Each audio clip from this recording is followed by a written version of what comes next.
بسم اللہ الحمد للہ والصلاة والسلام علی رسول اللہ وعلی آلہ وصحبہ اجمعین اما بعد۔ تو ہم شروط کو دیکھ رہے تھے جو ائمہ نے مقرر کی ہے اپنی کتب کے لیے، اور اصل میں امام ابو داؤد رحمہ اللہ تعالیٰ نے جو بات بتائی تھی اس کی تعلیق میں ہم نے باقی ائمہ کی شروط کو بھی دیکھ لیا۔ تو یہ بھی پڑھنے کا طریقہ اچھا ہے کہ جب بھی آپ شروط کتب الستہ میں سے کسی بھی کتاب کے دیکھیں تو آپ باقی ائمہ کے شروط بھی ساتھ پڑھیں، اصلاً اس سے دوسرے کی شرط سمجھنے میں آسانی ہوتی ہے، اور شغل جو طالب علم جو حدیث کا ہے اس کا اکثر انہی کتب کے ساتھ ہونا چاہیے، موطا مالک کے ساتھ اور یہ کتب۔ تو میں نے آپ کو کہا تھا کہ شروط کے ضمن میں دوسرا طریقہ جو ہے وہ ہم دیکھیں گے، اور یہ بہت مہم ہے تمام طلبہ کے لیے، اور یہ ہے جو حازمی نے رحمہ اللہ تعالی شروط ائمۃ الخمسہ اس میں بیان کیا، اور یہ بہت مہم ہے۔ تو وہ ہم نے طریقہ دیکھ لیا ایک، اور یہ طبقات کا طریقہ ہے۔ دیکھیے طبقات پہ ہم نے تمیز میں بھی بات دیکھی ہے کہ نہیں، نفر من الحفاظ، وہاں بھی زہری کی مثال تھی۔ ہم نے اس سے پہلے طبقات کی بحث مقدمے میں بھی دیکھی تھی، اور یہ آپ سوالات میں بھی اگر دیکھیں، جیسے دارقطنی سے جو پوچھا گیا رحمہ اللہ تعالیٰ، یا ان سے پہلے ائمہ سے علی بن مدینی وغیرہ، تو ان نے بھی طبقات بیان کیے، اصل میں ماخوذہ وہیں سے ہے۔ طبقات کی معرفت کے بغیر تصحیح اور تضعیف کرنا جائز نہیں ہے۔ اگر کسی کو طبقات معلوم نہیں ہو پھر تصحیح تضعیف میں وہ بہت گڑبڑ کرے گا، یہ بات بھی آپ ذہن نشین کر لیں۔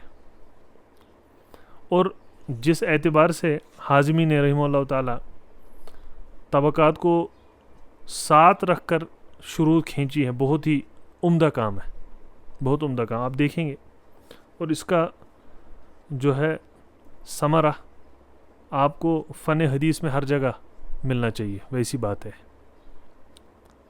تو سب سے پہلے شروط پڑھتے ہی کیوں ہیں ہم؟ حتیٰ کہ امام ابو داؤد سے شرط پوچھی جا رہی ہے نا، کیوں ہے؟ اس کا کیا فائدہ ہے؟ کیا لگتا ہے آپ کو شرط سے کیا فائدہ ہے؟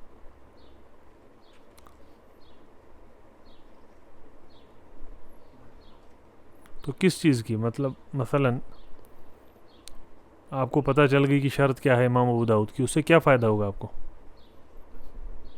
ایک ہو گیا تصحیح، صحت کا پتہ چلتا ہے، اور درجات بھی اس سے سمجھ آتے ہیں، وہ تو اسی میں داخل ہوگا، ہے کہ نہیں؟ اسی طرح آپ کو کتب کے درمیان تفاوت سمجھ آئے گا، اور اس کا ثمرہ یہ ہے کہ فقہ میں آپ راسخ القدم ہو جاؤ گے۔ اس کے مختلف فوائد ہیں، وہ ہم دیکھتے رہیں گے۔ فرمایا ثم اعلم ان لہؤلاء الائمہ مذاہب۔ اب دیکھیے ترمذی رحمہ اللہ تعالیٰ نے جو خود اپنی شروط بیان کی ہے وہ علل الصغیر کے اندر، اصل میں تو وہ دیکھنی تھی، لیکن وہ مستقل دیکھیں گے ہم۔ یہاں پہ آپ کو یہ سمجھ آ جائے کہ ابو داؤد رحمہ اللہ تعالیٰ کی کتاب کا مرتبہ کہاں ہے، اسی لیے میں یہ بیان کر رہا ہوں، اسی لیے میں ساتھ میں امام بخاری، امام مسلم، ان کی شروط بھی واضح کر رہا ہوں۔ تو کہا کہ یہ جو ائمہ ہے ان کے مذاہب ہے، کس میں؟ فی کیفیت استنباط مخارج الحدیث۔ یہ استنباط وہ نہیں ہے، یہ استنباط مخارج الحدیث، ان میں مذاہب ہیں ان کے۔ اور کہا نشیر الیہا علی سبیل الاعجاز، موجز انداز میں، ہلکے انداز میں ہم اس کو بیان کریں گے۔ اور اصل میں طریقہ میں نے آپ کو کہا ہے تتبع کا ہے، یہ اشارات ہے، اگر اشارات پہ اکتفا کرا آپ نے تو پھر آپ کا علم جو ہے گہرا نہیں ہوگا۔ جب علم گہرا نہیں ہوگا غلطیاں ہونے کی بہت زیادہ گنجائشیں بڑھ جائیں گی۔ غلطیاں اسی لیے زیادہ ہو جاتی ہیں جب علم گہرا نہیں ہو، تو اگر اشارات پہ اکتفا کیا پھر علم گہرا نہیں ہوگا، تتبع اس کے لیے لازمی ہے۔ اور کہا کہ بعض کی طرف ہم اشارہ کریں گے، وذالک ان مذہب من خرج صحیح ان یعتبر حال الراوی العدل فی مشایخہ وفی من روا عنہم وہم ثقات ایضا.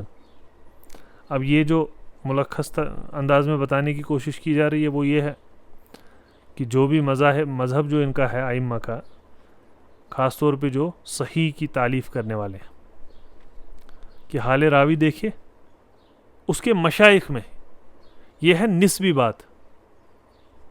اور عام طور متاخرین کے نزدیک آپ دیکھیں گے کہ بات مطلق ہوتی ہے. جیسے تقریب دیکھ لی اور کہا ثقہ ہے، وہ ثقہ ہو سکتا ہے کسی خاص شیخ کے ضمن میں ہو اور کسی خاص شیخ کے ضمن میں ثقہ نہ ہو.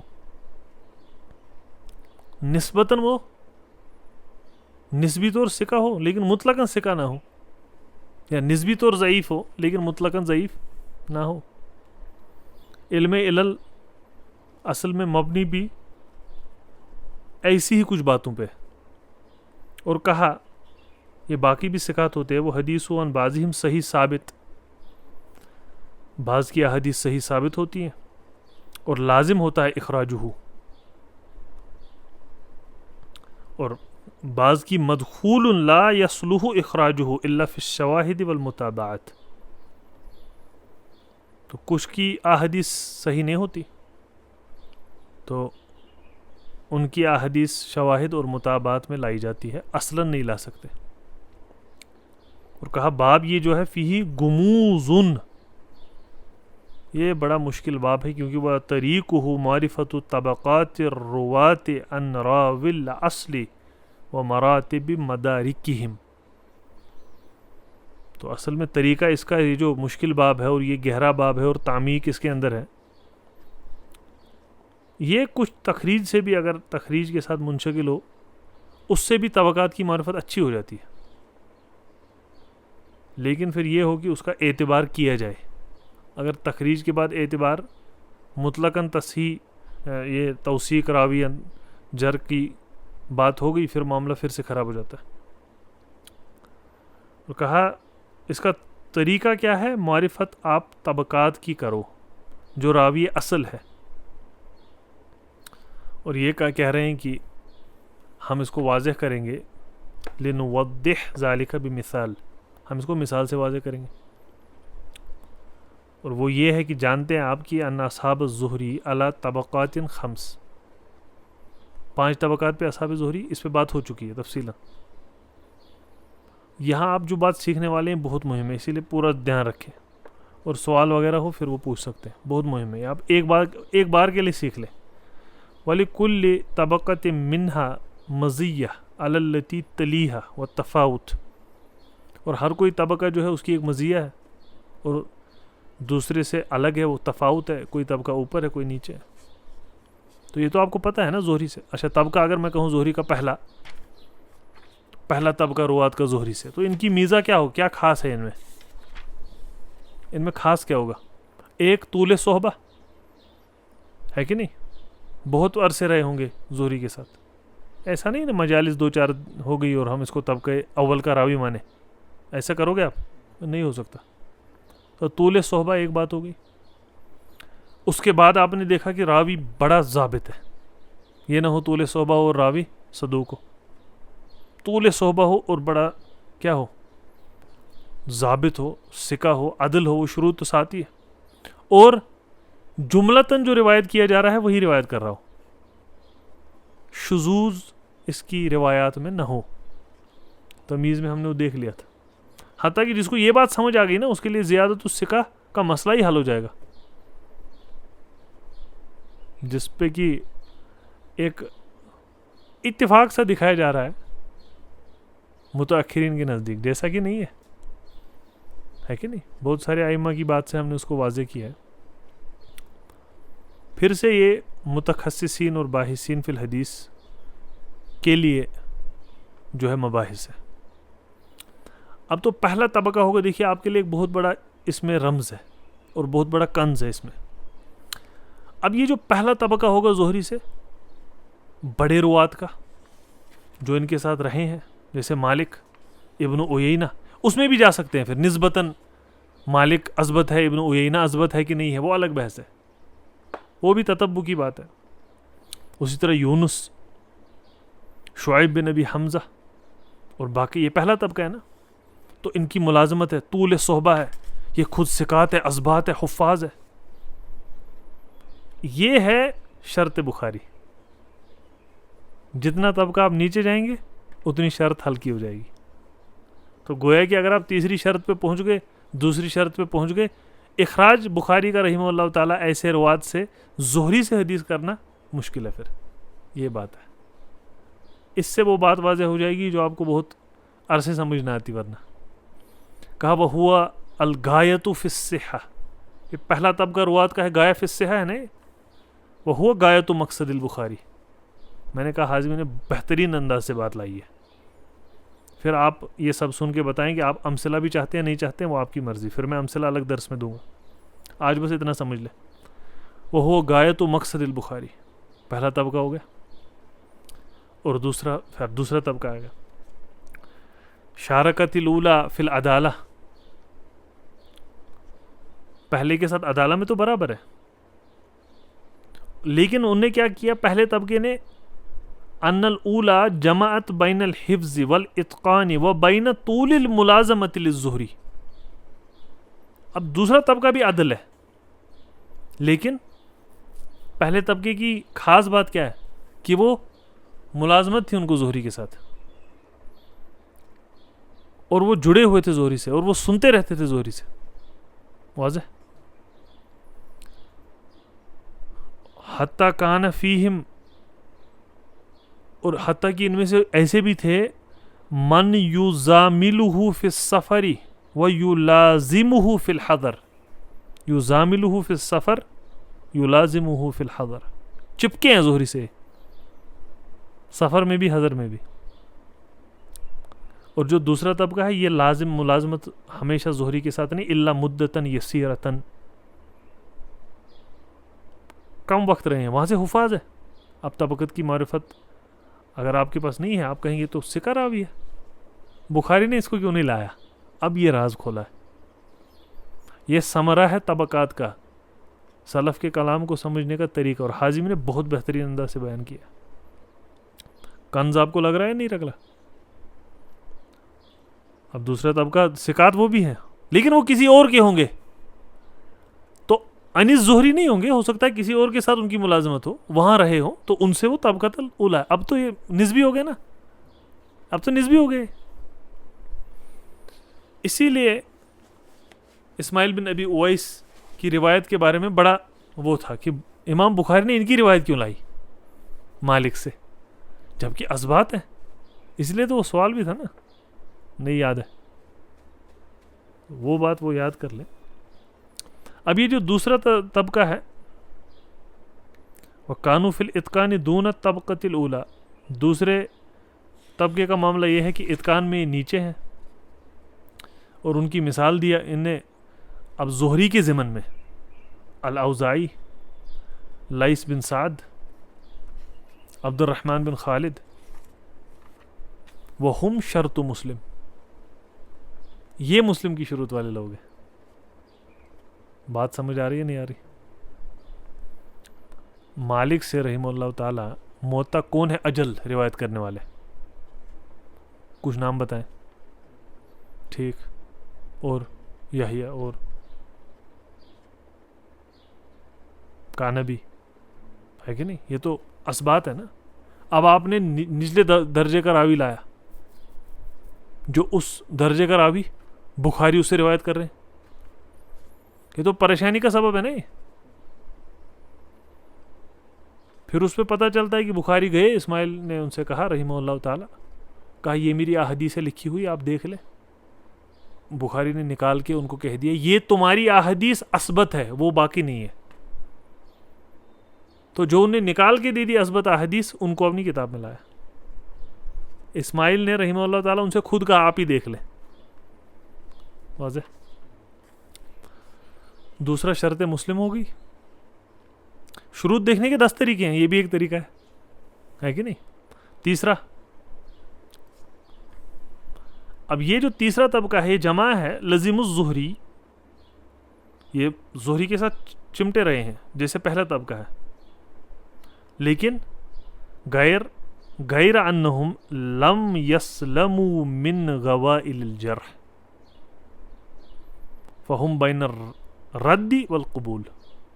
لیکن یہ عدالہ میں، یہ اتقان میں، یہ ضبط میں اوپر نہیں، جر ان پہ پائی جاتی ہے. پہلے طبقے سے نیچے ہو گئے نہیں، ورنہ ملازمت میں تو برابر تھے لیکن اتقان میں نہیں تھے. فضل اللہ یؤتیہ من یشاء. تو کا وکان فضل اللہ علیہ عظیما. اللہ کا فضل ہے، ان کا اتقان حفظ اتنا اوپر ہے کہ یہ ملازمت کے بعد بھی اس طبقے میں نہیں ہے کہ نہیں. اس کے بعد تو فضل اللہ، اس کے بعد آپ کچھ نہیں کر سکتے. اب تو یہ نیچے اتر گئے نا، اب پہلے طبقے میں تو نہیں رہیں گے، اب یہ دوسرے میں بھی نہیں رہیں گے. کیوں؟ کیونکہ دوسرے اتقان میں بہت اوپر ہے، بس ان کو ملازمت اور صحبت اس راوی کی نہیں ہے. یہ جو تیسرا قسم ہے وہ ہم شرط ابی داؤد والنسائی. بس یہ بات آپ کو جاننی تھی، یہ ہے شرط امام ابو داؤد اور امام نسائی کی. ایسے علم حدیث میں بہت مزہ ہے. اگر آپ نے وہ اصطلاح کے چکر میں پھنس گئے، شروعات وہیں سے ہے، انتہا وہاں نہیں ہے. افسوس آج یہ ہے کہ جہاں ابتدا ہے وہیں آج انتہا ہے کہ نہیں. جہاں ابتدا ہے وہیں گایا ہے، ویسا نہیں تھا. طلب العلم میں انتہا تھی نہیں، تب یہ ائمہ کتب لکھ پائے. بخاری نے کتاب کھینچ دی ایک ایسی کتاب کی جس کی مثیل ہی نہیں ہے کہ نہیں. اس کے بعد یہ آئے ابو داؤد، کتاب لکھ دی، اس کی بھی مثیل نہیں. ترمذی آئے، کتاب لکھ دی، اس کی بھی مثیل نہیں. ان کی انتہا نہیں تھی، ان کے پاس تعمیق تھی. دیکھ لیں اب یہ شرط ہے ابو داؤد اور نسائی کی رحمہ اللہ تعالی. بات سمجھ آ رہی ہے نا؟ چوتھا طبقہ. اب یہ تیسرے طبقے کی طرح جر تعدیل میں ہے. اب آپ اور وہ چیز ایک نیچے اتار دینا، یہاں سے ان پہ بعض جر بھی منقول ہے اور ملازمت بھی نہیں ہے کہ نہیں. کثیر ملازمت انہوں نے نہیں کی ہے. وہم من شرط ابی عیسیٰ ترمذی رحمہ اللہ تعالی. یہ ہمارے امام ترمذی کی شروط میں. یہ اب حازمی فرما رہے ہیں، اس پہ بعض استدراکات بھی ہو سکتے ہیں لیکن عموم یہی ہے. میں نے کہا امام ترمذی کی شرط دیکھنے کے لیے آپ کو امام ترمذی کی کتاب دیکھنی ہے کہ نہیں، جو کہ سب سے ذہین اور حاذق ائمہ میں سے تھے. آپ کتاب کو دیکھ لیں ترمذی شریف کو، بس آپ کو سمجھ آ جائے گا کتنے بصیر شخص تھے وہ، اور کتنا اس کو انہوں نے فن حدیث اور فن فقہ آتا تھا. حیران ہو جاتا ہے انسان، ہے کہ نہیں. یہ بات واضح ہو گئی. پھر ایک بات کہتے ہیں، بہت خوبصورت بات ہے، وہ فی الحقیقہ شرط الترمذی ابلغ من شرط ابی داؤد. اب یہاں تو نیچے اتار دیے، کتنے 4 طبقات ہو گئے نا. اب اس کے بعد یاد رکھیں 5واں بھی لائیں گے، نفر من الضعفاء والمجہولین. سمجھا رہا؟ ضعف اور مجہولین کی آپ کو پتہ ہی ہے حدیث، وہ تو اس کو تو یہاں کہنا ہی نہیں. تو تیسرا طبقہ ان نے جیسے فرمایا جو ہم نے دیکھا، سفیان بن حسین السلمی اور جعفر بن برقان. چوتھا طبقہ اسحاق بن یحییٰ اور مصنع ابن الصباح ویسا. 5واں تو آپ کو معلوم ہی ہے، محمد بن سعید المسلوب. اس کو دیکھا ہے مقدمے میں، ہے کہ نہیں. یہ کہہ رہے ہیں کہ ابلغ شرط ترمذی من شرط ابی داؤد. کیوں؟ لأن الحدیث اذا كان ضعیفا او مطلعه من حدیث اہل الطبقۃ الرابعہ فإنه يبين ضعفه وينبه علیہ.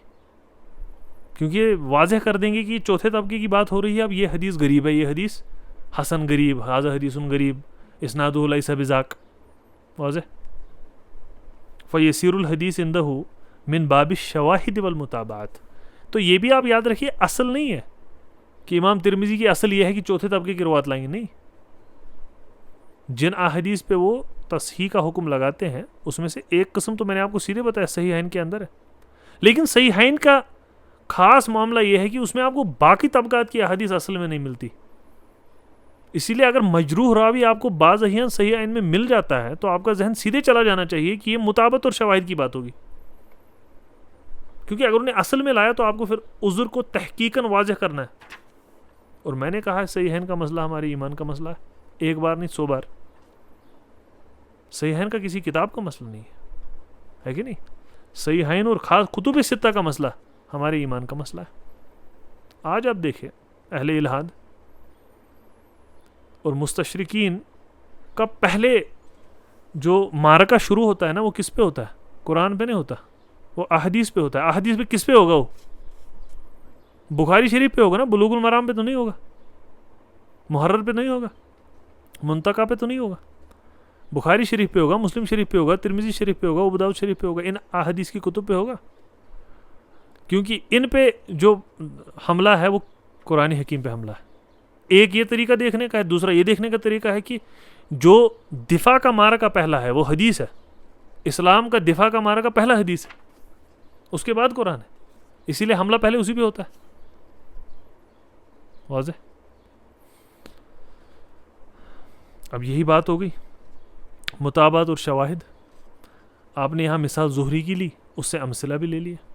اگر آپ اس کا تحقیقی اور جائزہ چاہتے ہیں کہ میں اس کو بیان کروں تو آپ وہ بتا سکتے ہیں. اور اس کے بعد کیا فرمایا؟ وَيَكُونُ اعتمادُهُ عَلَى مَا صَحَّ عِنْدَ الْجَمَاعَةِ وَعَلَى الْجُمْلَةِ فَكِتَابُهُ مُشْتَمِلٌ عَلَى هَذَا الْفَنِّ فَلِهَذَا جَعَلْنَا شَرْطَهُ دُونَ شَرْطِ أَبِي داؤد. اب ان نے ان کو ابو داؤد رحمہ اللہ تعالیٰ کی کتاب کی شرط سے نیچے رکھا. اب آپ دیکھیں گے آگے بھی ہم بات کریں گے، شیخ الاسلام نے بھی اس پہ تنبیہ کی ہے کہ اجود ہے شرط مسند احمد کی. کس سے؟ مسند احمد کی بھی تو شرط ہے نا، بنا شرط کی کتاب نہیں ہوگی نا. آپ کے ذہن میں ہوگا مسند احمد کی کیا شرط ہے، تو مسند ہے. شرط تو ہر کسی کتاب کی ہوگی. اب وہ کیا شرط ہے، کس قسم کی شرط ہے؟ امام احمد رحمہ اللہ تعالیٰ نے مسند زندگی کے پہلے حصے میں روایت کی ہے، آخری حصے میں؟ آخری میں. بہت اچھا. جو مہنہ میں ایجاب کرتا امام احمد اس سے کیا حدیث لینے کے قائل تھے؟ نہیں. تو مسند میں آپ کو کون سے روایت ملیں گے؟ اب آپ خود سوچیں. یہ طریقہ سمجھنے اور دیکھنے کا، یہ رموز ہے. بات نہیں سمجھ آ رہی؟ یہ تو ایک نتیجہ میں نے آپ کے سامنے بیان کیا.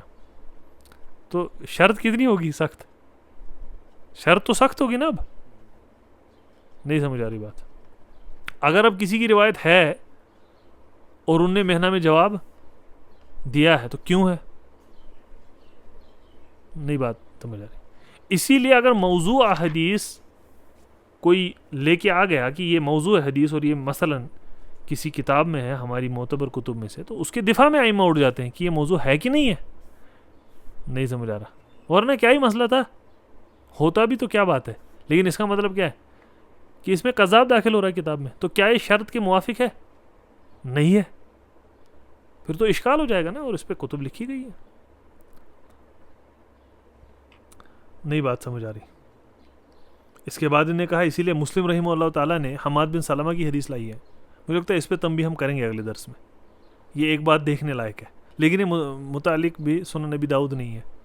وہی آپ پھر سے اگر چاہیں تو بتا سکتے ہیں، ورنہ نہیں، ورنہ ہم واپس سنن نبی داؤد پہ لوٹ جائیں گے. واضح؟ تو یہ بات ہو گئی. آپ نے دیکھ لیا کہ ائمہ کی شروط من حیث الطبقات کیسے سمجھی جا سکتی ہے. اور اس سے پہلے آپ نے دیکھا تھا کہ عمومی طور ہم شرط کو کیسے دیکھتے ہیں. امام ابو داؤد سے اصل میں رحمہ اللہ تعالیٰ پوچھا گیا کہ آپ کی کتاب کی احادیث اور تبویب کے بارے میں، تبویب انہیں خود فرمائی ہے، تو تبویب کی بھی بات دیکھیں گے. اگر چاہیں یہ کچھ فوائد بیچ میں بیان کر دیں کافی ہے انشاءاللہ. پھر مجھے لگتا ہے وآخر دعوانا ان الحمد للہ رب العالمین.